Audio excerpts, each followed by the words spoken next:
मगधांचे एक एक अद्भुत युद्ध प्रकार आम्हाला सुन्न करीत होते. बाणांच्या शेपटांना पळसाच्या पानांच्या थैल्या करून त्यातून ते लाल लाल मुंग्यांचा मारा आमच्या हत्ती पथकावर करू लागले.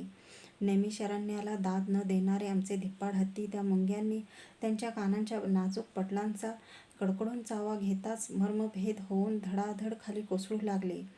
किती कुटील युद्धतंत्र होतं त्यांचं. शोण सर्व हत्तींच्या कानात वस्त्राचे बोळे भरून घ्या. दादा हात उंचावून ओरडला. माहुतांनी अंगावरची उतरीय फाडून त्या वस्त्रांनी हत्तीचे कान झाकून घेतले. एक समस्या मिटली. पथक पुढं सरसावली. तटावरून मगधांनी पाषाण फेक सुरू केली. पेटत्या शेपटांचे बाण येऊ लागले. तरीही कोणाला दाद न देता एका प्रचंड हत्ती पथकासह दादा नगराच्या महाद्वाराला भिडलाच. अरिष्टसेन, व्याघ्रशर्मा, हिरण्यवर्मा यांनी तटाला घेरून टाकलं. आता काही झालं तरी विजय आणि विजयच. आम्ही महाद्वारासमोर आलो खरे, पण कोणत्याही नगराला नव्हतं असं भक्कम महाद्वार समोर पाहताच आमच्या आशेवर पुन्हा पाणी पडलं. त्या बंद महाद्वाराला बाहेरून अणकुचीदार लोखंडी खिळे उलटे ठोकले होते. एखादा खवळलेला हत्ती त्यावर तुटून पडताच त्याचं गंडस्थळ त्या खिळ्यातच अडकत होतं. आपल्या जखमी बांधवांच्या शरीरावर धडक द्यायला दुसरा हत्ती काही तयारच होत नव्हता. खिळ्यात अडकलेला हत्ती काढताना सैनिक थकत होते. पुन्हा समस्या, पुन्हा आव्हान. मगधांचं महाद्वार, अजिंक्य महाद्वार.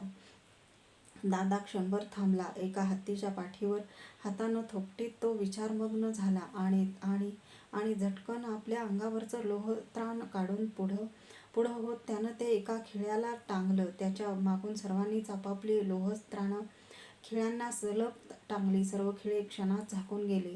एकदम 10 हत्तींनी भाल्याच्या पात्याने डिवचताच त्याने निकराचे एकच जोरदार धडक दिली. मगधांचं अजिंक्य महाद्वार उन्मळून धुळीत पडलं. आतापर्यंत सहनशक्तीचा कडेलोट झाल्यामुळं चवताळलेले आमचे कुरु सैनिक आमच्या सेनापतीचा आभाळभेदी जयजयकार करीत खवळलेले भुजंग वारुळात शिरतात तसे लक्षाच्या अफाट संख्येने गिरिव्रजात गोसले. मगध साम्राज्य मग एक सामान्य राज्य ठरलं. घनघोर संग्राम झाला. जरासंधपुत्र सहदेव दादाशी द्वैरथ, गदा, खड्ग, शूल, तोमर सर्व प्रकारची युद्ध खेळून थकला. माझ्यासमोर मगध सेनापती उभा होता. संध्याकाळपर्यंत मगधांची धुळधाण उडाली. प्रेतांचा खच पडला. बाणांची, त्रिशूलांची, खड्गांची भग्नपाती विखुरली. निशस्त्र सहदेव हात बांधलेल्या स्थितीतच व्याघ्रदत्तानं अंगराजापुढं सादर केला. ज्याच्या पित्यानं अनेक राजांचे हात बांधून त्यांना कारागृहात कोंडले होते, तो सहदेव स्वतः हात बांधलेल्या स्थितीत अमात्यासह कुरूंच्या सेनापतीपुढं उभा होता. त्याचा सेनापती तर गतप्राण झाला होता. एवढा मर्मभेदक पराभव मगधांनी यापूर्वी कधीच अनुभवला नसेल. त्यांचा राजध्वज खाली गेला होता. बोल सहदेव, काय खंडणी देणार? आमच्या शूर सेनापतीने जित राजाला विचारलं. आपण सांगाल ती, धूर्त अमात्याने मध्येच उत्तर दिलं. राजा तू बोल. हिरे, मोती, सुवर्ण, पाचू, प्रवाळ, धान्य, गायी यांची खंडणी तू दिलीच पाहिजे. कशी ते तुला माहीत आहे काय? आज्ञा अंगराज. सहदेव पुटपुटला. त्याची मान खाली होती. कारागृहात कोंडलेल्या राजांचं दुःख आज त्याला कळत होतं. जेवढ्या नौका फोडून तुझा धगधगणारा खंदक ओलांडावा लागला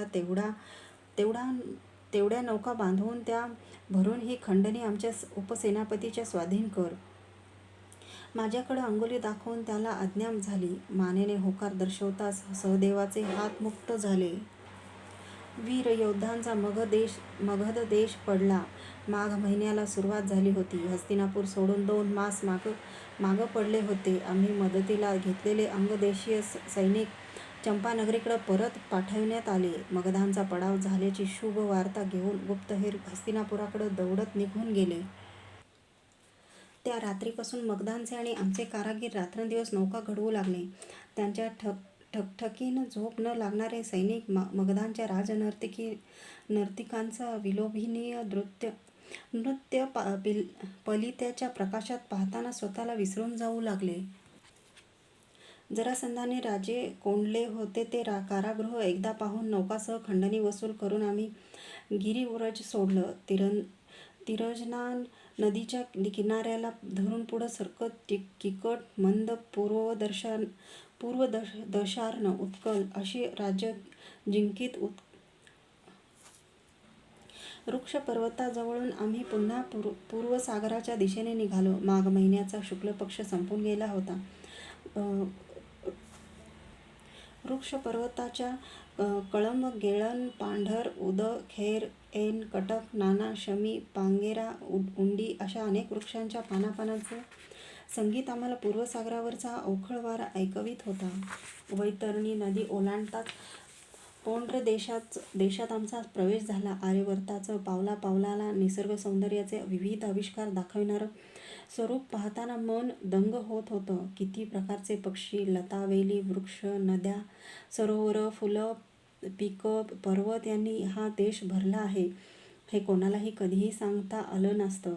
मानवी राज्यांचा पराभव करीत आम्ही चाललो होतो, पण निसर्गाच्या राज्याला मात्र आम्ही श्रद्धेने मानवंदना देत चाललो होतो.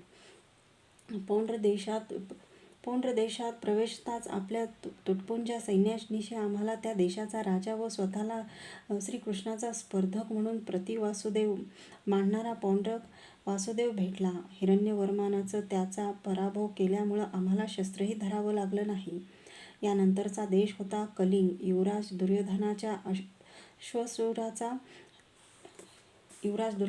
श्वशुराचा चित्रांगदाचा देश. या देशावर सैन्य घेऊन जायचं कसं? दुर्योधनाच्या भावना त्यामुळं दुखावल्या जातील या कल्पनेने मी आमच्या सेनापतीला म्हणालो, हा कलिंग देश युवराज्ञी भानुमतीचा आणि सुप्रिया वहिनींचा आहे. हा टाळला तर नाही. मला द्वारका आणि मथुरा याशिवाय कोणतंच राज्य टाळता येणार नाही. हा राजदंड समस्त कुरूंचा आहे. तुझ्या माझ्या युवराज दुर्योधनाच्या कुणाच्याही भावनांपेक्षा त्याची प्रतिष्ठा अधिक आहे. कोणता राजा आहे तिथे उपस्थित? भानुमंत की त्याचा पिता? भानुमंत महाराणी भानुमतीचा बंधू. त्याला शरण ये असा संदेश पाठव. तसा तो शरण आला नाही तर काय? तुझीही गत मगधांच्या सहदेवासारखीच होईल असं कळव त्याला.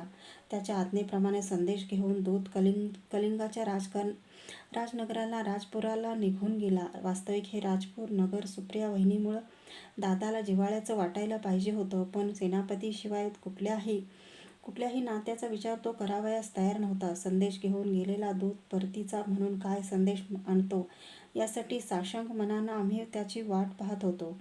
दूत परत आला. कलिंगराज भानुमंतानं आमची अट मान्य केली होती. आपलं नगर सजवून तो आमच्या स्वागताला महानदीच्या किनाऱ्यावर सामोरा येणार होता. सुदैवानं त्याला संधीची सुबुद्धी झाली होती.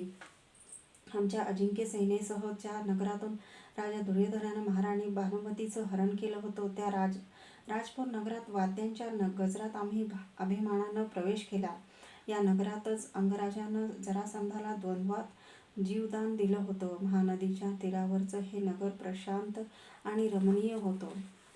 राजा भानुमंतांना समोर येत सहास्य वदनानं आमच्या झंझावाती सेनापतीचा हात आपल्या हाती घेत त्याला आपल्या राजरथावर चढवून घेतलं.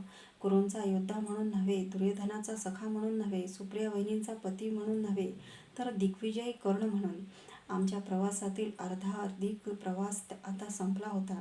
हृदय विजयाच्या उभारीनं काठोकाठ भरून ओसांडत होती. नगरात प्रवेशताच दादानं सुप्रिया वहिनीच्या वृद्ध मातापित्यांची भेट घेऊन त्यांना विनयानं वंदन केलं. भानुमंताच्या आग्रहावरून राजपुरात एक दिवस वास्तव्य करण्याचं ठरलं. माघ मासाच्या वद्य पंचमीचा दिवस होता. संध्याकाळच्या समयाला आमच्या दूत पथकाचा प्रमुख हस्तिनापुराहून आलेल्या एका अश्वसादाला घेऊन माझ्यासमोर आला. तो अश्वसाद गुरुपुत्र अश्वत्थामनंच भूर्जपत्र घेऊन आला होता. मगधांच्या राजापासून भरधाव दौडत तो म्हणाला.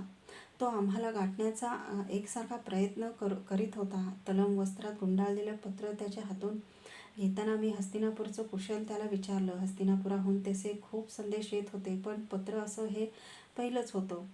तातडीने दादासमोर जात मी ते त्याच्या हाती दिलं. ते न उलगडताच त्यानं विचारलं, कुणाकडून आलं आहे? अश्वत्थामांकडून हस्तिनापुराहून. वाच काय म्हणतो आहे ते त्यानं ते तसंच परत माझ्या हाती दिलं. वरचं तलम वस्त्र दूर सारून मी ते भोर्जपत्रावरचं पत्र मी कुतूहलाने वाचू लागलो. मित्रा, तुझ्या गगनभेदी विजयाच्या वार्ता दर सप्ताहाला राजवाड्यावर येऊन थडकत आहेत.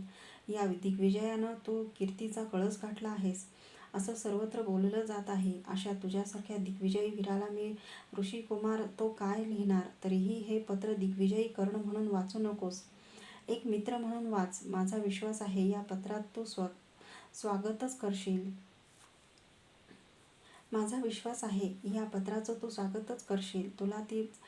तुला मी चांगला जाणतो. मित्राचा एखादा शब्द कमी अधिक पडल्यास तू रागवणारा नाहीस. पांचाल, कोसल, विदेह, कौशिका, कच्छ, कामरूप, वंग, मगध असे देश जिंकत तू अश्वगतीने चालला आहेस. क्षणकाल तू त्यांच्या राज्यात असेपर्यंत ते तुझं सर्वस्व मान्य करतात, पण तू पुढं जाताच ते पुन्हा आपल्या संस्कृतीचं जतन करण्यासाठी झटू लागतात. लक्षात ठेव, ज्याला त्याला आपली संस्कृती प्राणप्रिय असते.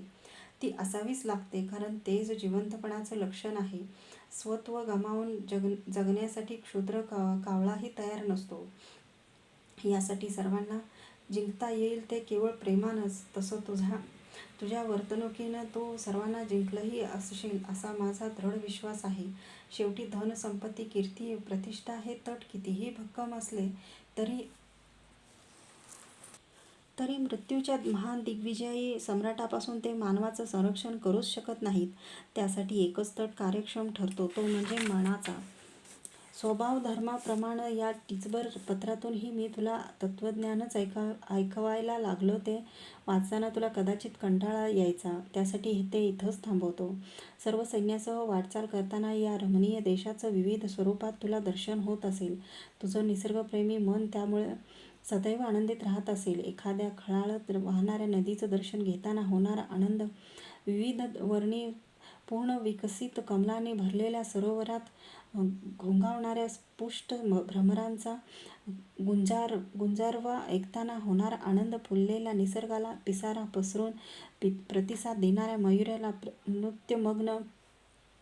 नृत्यमग्न पाहताना होणारा आनंद, प्रकाशाच्या नील वस्त्राला आपल्या सप्तरंगाची किनार देणाऱ्या इंद्रधनुष्याला पाहताना होणारा आनंद, हे सर्व आनंद माझ्या मते 10 युद्धातल्या विजयानंदापेक्षाही सरस आहेत. त्या दृष्टीने तुझा दिग्विजय तर दुहेरी यशस्वी आहे. असो, आता थोडंसं हस्तिनापुराविषयी. मी नेहमी नगराबाहेरच्या विष्णू मंदिरात देवदर्शनासाठी जातो. तिथं मी तुला दाखवलेल्या दगडांच्या भेगेतील त्या पिंपलाच्या रोपट्याचंही दर्शन घडतं. या 2 मासात किती तरारून वाढलं आहे ते.